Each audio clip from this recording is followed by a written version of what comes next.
Today on the Perception and Action podcast, how can mapping a movement parameter into sound be used to aid motor learning? How can it be used to help stabilize movement patterns or alternatively encourage a learner to be creative and look for new ones? So it's time for a call to action. Hello, and thanks for joining me. This is Rob Gray from Arizona State University. I've been on a now over 25-year journey as a researcher, professor, and high-performance consultant to understand how we acquire and adapt our perceptual motor skills. Welcome to the Perception and Action podcast, where I discuss how psychological research can be applied to improving performance, accelerating skill acquisition, and designing technologies. If you're a coach or an instructor, my goal is to help you bridge the gap between research and application, and to connect your experiential knowledge with skill acquisition and motor learning theory. I want to help take you from using practice design recipes to becoming a master chef who can manipulate the key ingredients to come up with your own innovative training methods. If you're a student or fellow academic working in the skill acquisition field, I hope to keep you up to date on the latest studies and help you get to know the people working in this area. Finally, if you're developing training technologies, I hope to help you incorporate good motor learning principles in your design, pull out key performance metrics from the data, and design effective studies to evaluate your product.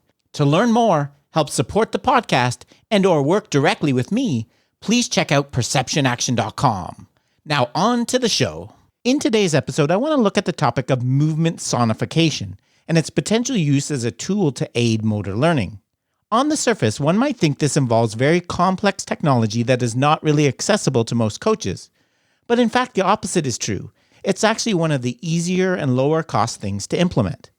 To tackle this topic, I want to look at 3 different review papers and dive into depth for a couple of studies.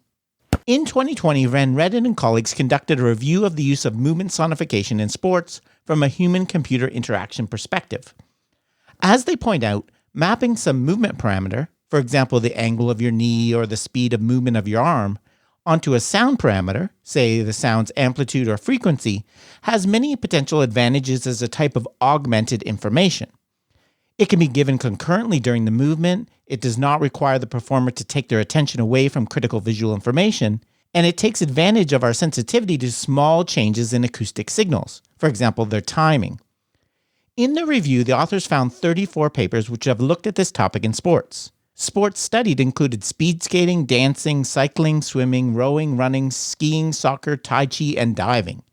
The approaches used can be broadly grouped into 2 categories: systems designed to help the performer stabilize their movement pattern during performance, and systems designed to correct technical flaws. Examples of the former include sonifying parameters like heart rate, cadence, or power for running and cycling. But let's look in depth at one of the studies that use sound to correct movement patterns. In 2010, Godbout and Boyd presented such a system for speed skating. To quote the authors, "We developed a system to aid this athlete using corrective sonic feedback. Using a sensor, we matched the skating stride of our subject to that of a model skater.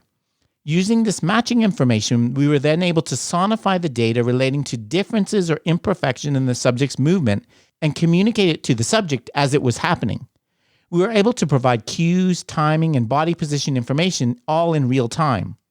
The sonification we produced allowed the athlete to make corrections and adjustments on the fly, something he and the coach were not able to do through traditional means." End quote. To evaluate their system, they conducted a case study with a single subject.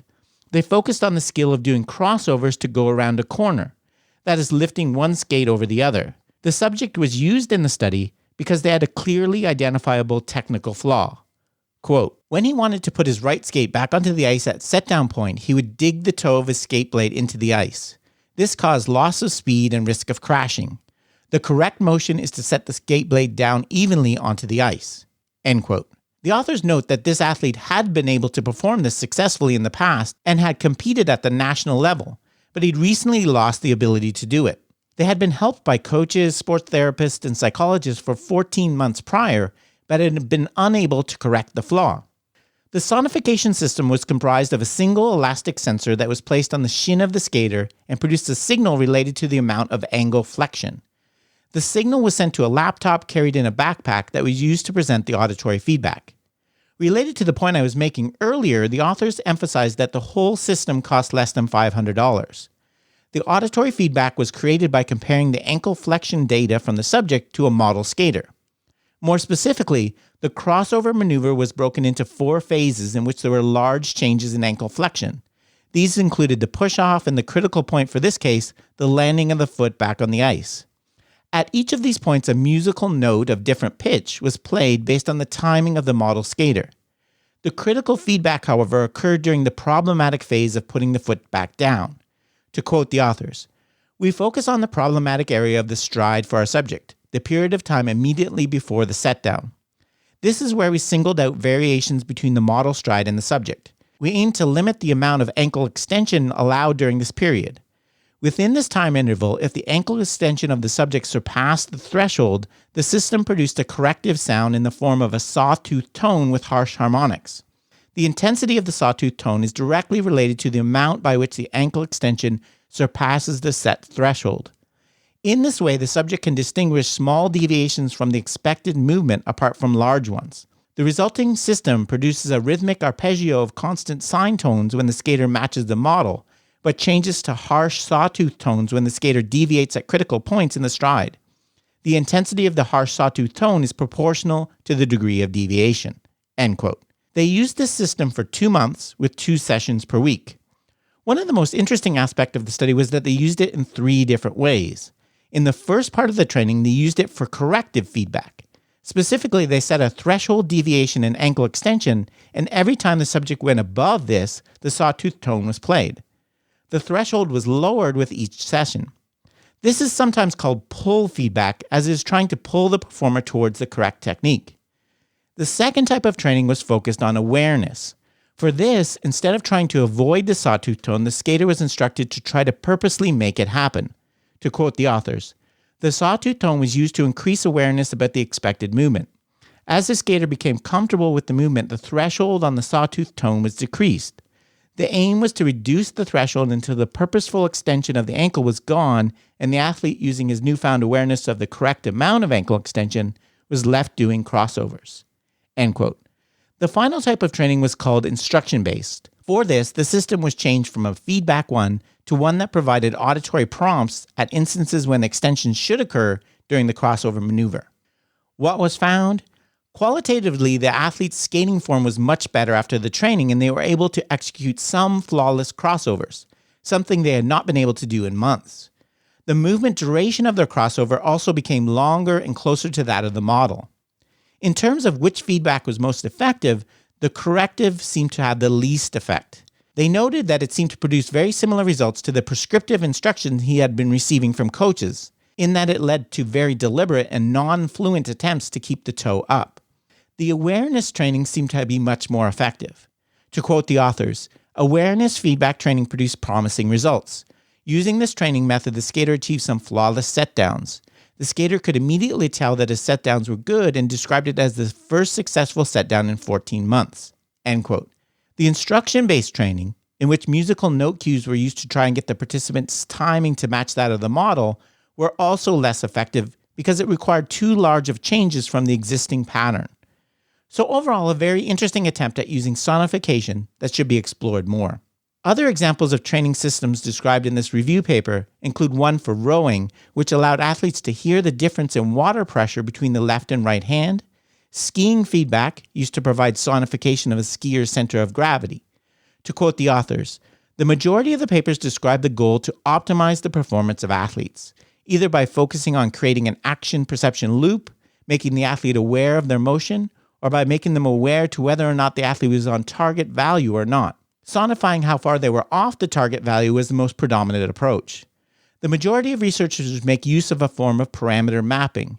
The goal thereby is to help the athletes to become aware of their movements and help them to perform the movement more precisely with less deviation in movement over time." End quote. The author's final recommendation is to allow for more personalization in these systems so the athlete can zoom in on a particular parameter or combine them in unique ways. The second paper I want to look at is one by Opuchi and colleagues published last year. In this article, the authors explore the idea of using sonification to increase creativity in movement. Specifically, quote, "Movement sonification can be used to enhance how a performer perceives the currently utilized affordances.